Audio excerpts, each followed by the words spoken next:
ಸಿಕ್ಕಿದನು ದೊರೆ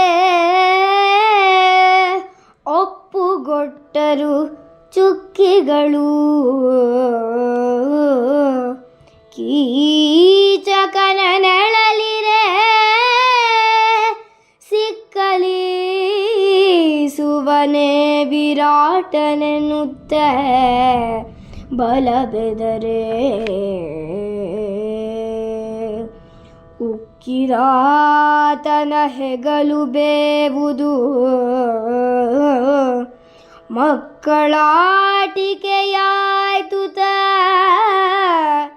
ತಾಕ ಇಕ್ಕಲೇಕೆ ಎಂದು ಒದರಿದರು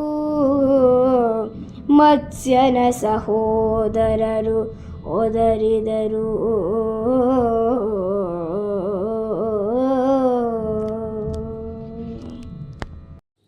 ಎಲ್ಲರಿಗೂ ನಮಸ್ಕಾರ. ಇದು ಕರ್ನಾಟಕ ಭಾರತ ಕಥಾಮಂಜರಿ ವಿರಾಟ ಪರ್ವದ 4ನೇ ಸಂಧಿಯ 53ನೇ ಪದ್ಯ. ಇತ್ತ ಘೋರವಾಗಿ ಯುದ್ಧ ನಡೀತಾ ಇದೆ. ವಿರಾಟರಾಜನಿಗೂ ಸುಶರ್ಮಕನಿಗೂ ಘನಘೋರವಾದಂಥ ಯುದ್ಧ. ಆರಂಭದಲ್ಲಿ ಸುಶರ್ಮಕ ಸೋಲುವ ಸ್ಥಿತಿಯಲ್ಲಿದ್ದಂಥವನು ಬಲವಾಗಿ ಯುದ್ಧ ಮಾಡ್ತಾ ಪ್ರಬಲವಾಗಿ ಯುದ್ಧ ಮಾಡ್ತಾ ವಿರಾಟರಾಜನನ್ನು ಬಂಧನಕ್ಕೊಳಪಡಿಸ್ತಾನೆ. ಯಾವಾಗ ವಿರಾಟರಾಜ ಬಂಧನಕ್ಕೊಳಪಟ್ಟನೋ ಇಡೀ ಸೈನ್ಯ, ವಿರಾಟರಾಜನ ಸೈನ್ಯ ಭಯಭೀತಿಗೆ ಒಳಗಾಗತ್ತೆ, ಗೊಂದಲಕ್ಕೊಳಗಾಗತ್ತೆ. ಅಯ್ಯೋ, ನಮ್ಮ ದೊರೆ ಸಿಕ್ಕಾಕೊಂಡ್ಬಿಟ್ನಲ್ಲ. ಈ ಅಲ್ಲುಬರೆಲ್ಲ ಸೇರಿಕೊಂಡು, ಅಂದರೆ ಉಳಿದಂಥ ಜೊತೆಯಲ್ಲಿದ್ದರಲ್ಲ ಅವರೆಲ್ಲರೂ ಸೇರಿಕೊಂಡು ನಮ್ಮ ರಾಜ ಬಂಧನಕ್ಕೆ ಒಳಗಾಗುವ ರೀತಿಯಲ್ಲಿ ಮಾಡಿಬಿಟ್ನಲ್ಲ.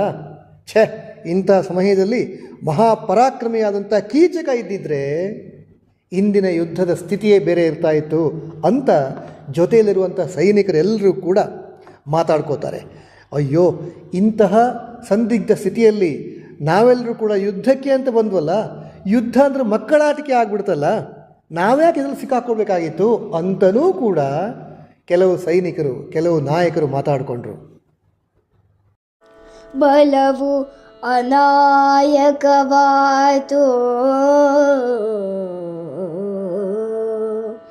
ಮತ್ಸ್ಯನ ಕುಲಕ್ಕೆ ಬಂದುದು ಕೇಡು.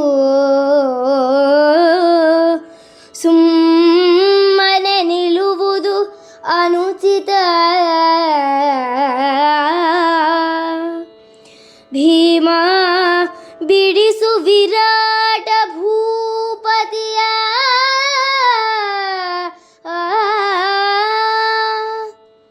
ಗೆಲವು ಪರಬಲ ಕಾಯಿತನೆ. ರಿಪುಕುಲದವ ನಳನು ಅಣ್ಣನ ತಲೆಯಳಾಂದನು. ಮುಂದಣಾಲದ ಮರನ ನೋಡಿದನು ರಿಪುಕುಲದವ ನಳನು. ಮುಂದಣಾಲದ ಮರನ ನೋಡಿದನು.